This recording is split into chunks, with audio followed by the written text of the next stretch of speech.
नमस्कार, next 9 news देख रहे हैं आप। मैं हूं आपके साथ प्रांशु राठौर। आखिरकार कांग्रेस के राष्ट्रीय अध्यक्ष मल्लिकार्जुन खड़गे अमेठी और रायबरेली सीट से किसे उतारेंगे? आखिरकार राहुल गांधी और प्रियंका गांधी वाड्रा को लेकर उनका क्या कुछ फैसला होगा, इस पर सभी की नजरें टिक चुकी हैं।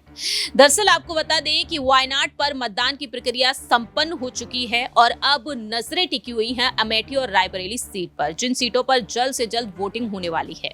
और ऐसे में कांग्रेस की तरफ से अब तक प्रत्याशी का नाम घोषित तक नहीं किया गया है। मांग की जा रही है रायबरेली सीट से कि सोनिया गांधी तो यहां से चुनाव नहीं लड़ेंगी, लेकिन प्रियंका गांधी को यहां से उतारा जाए। दूसरी तरफ अमेठी सीट पर नजारा कुछ अलग ही नजर आ रहा है।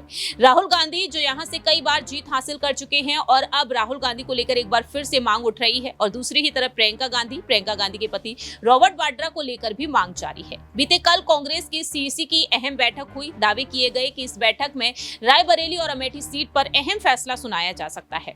हालांकि इन दोनों ही सीटों पर कोई भी फैसला नहीं सुनाया गया है। अब कहा जा रहा है कि मल्लिकार्जुन खड़गे ही इस सीट पर अहम फैसला लेंगे कि अमेठी से राहुल गांधी को उतरना चाहिए या फिर रायबरेली से प्रियंका गांधी को।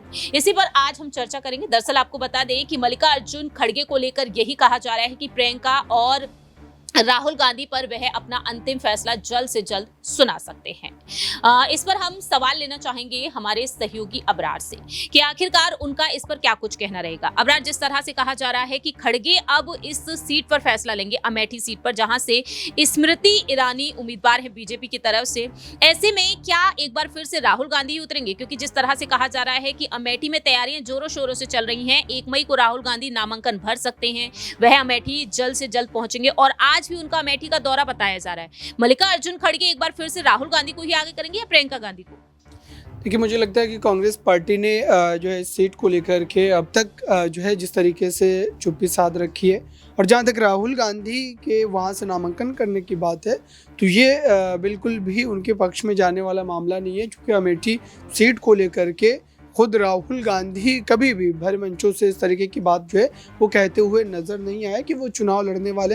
हालांकि इस बात को जब भी सवाल पूछा जाता है इस तरीके का, तो वो पार्टी हाईकमान पर इसको जो है डाल देते हैं। लेकिन पार्टी हाईकमान भी मुझे लगता है कि इनडायरेक्टली कहीं ना कहीं राहुल गांधी ही ऑन करते हैं। तो इस पूरे मामले को लेकर के जो एक आखिरी आप कह सकते हैं कि जो आदेश आना बाकी है कि आखिरकार मल्लिकार्जुन खड़गे किसको वहाँ से उतारेंगे, देखने वाली बात होगी। लेकिन फिलहाल अगर देखा जाए तो राहुल गांधी जिस ढंग से लगातार वो वायनाड की सीट की बात करें या फिर जो है तमाम जो साउथ के राज्य हैं वहाँ पर जिस तरीके से वो सक्रिय रहे हैं बीते जो है 8-10 दिनों में, मुझे लगता है कि वो फिलहाल अमेठी सीट के बारे में नहीं सोच रहे होंगे। और अमेठी सीट पर कांग्रेस पार्टी हो सकता है कि प्रियंका गांधी को ही आगे करे, क्योंकि स्मृति ईरानी को लेकर के जो है प्रियंका गांधी काफ़ी ज़्यादा बयान भी दी हैं। तो जाहिर सी बात है कि ये उससे भी जोड़ करके देखा जा सकता है कि कहीं ना कहीं जो है उनको लेकर के कांग्रेस पार्टी एक कदम उठा। पिछली बार भी प्रियंका गांधी जो है वो उत्तर प्रदेश में ही तमाम तरीके की जो है जिम्मेदारी निभा रही थी, जब लड़कियों लड़ सकती हूँ इस तरीके के नारों के साथ पूरे उत्तर प्रदेश में घूम रही थी,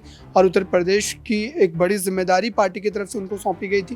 तो मुझे लगता है कि इस बार फिर से एक बार जो है प्रियंका गांधी पर ही ये कहीं ना कहीं जो है एक तरीके से जो भरोसा है वो जताया जाएगा और उस पर वो खड़ी भी उतर सकती है। अब यही देखना होगा कि प्रियंका गांधी जब लोकसभा चुनाव लड़ेंगी तो क्या वह अमेठी से जीत हासिल कर पाएंगी। गांधी परिवार के लिए गढ़ मानी जाती है अमेठी सीट, और अब ऐसे में देखा जाए तो ये सीट बीजेपी के कब्जे में है। क्या मल्लिकार्जुन खड़गे के फैसले से अब अमेठी सीट कांग्रेस के पास वापस आ पाएगी या नहीं? फिलहाल इस खास रिपोर्ट में इतना ही। बाकी के तमाम अपडेट्स के लिए देखते रहिए नेक्स्ट 9 न्यूज।